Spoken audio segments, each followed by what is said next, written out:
І коли приходять нові люди, хочуть, каб там був порядок, це буде. Цяжка зразумець, пра які парадак ён гаворыць.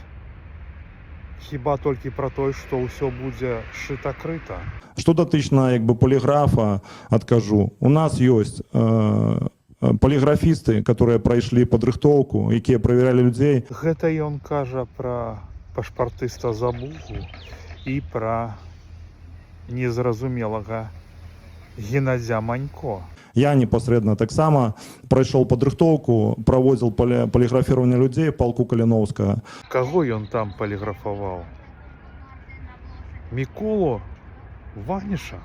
І мы арганізуем это, і я заклікаю ўсіх, хто жадае, каб у нас быў парадак. Я з тых, хто за парадак. Менавіта таму я накіраваў у Цэнтр беларускай салідарнасці 2 ліста, каб удакладніць, выясніць, куды і як Цэнтр беларускай салідарнасці выдаткоўвае грошы.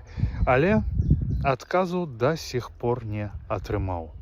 А прайшло ўжо больш за 1,5 месяцы. І мы пазбавілись выпадковых людзей, каб выбарцы прымусілі сваіх прадстаўнікоў каардынацыйнай радзе, каб была прынята эта пастаноўка, што все палітычныя лідары, якія займаюць пасады нейкія в дэмакратычных структурах, прадстаўляюць Беларусь на міжнародную павестку прадстаўляюць, яны все прайшлі поліграф.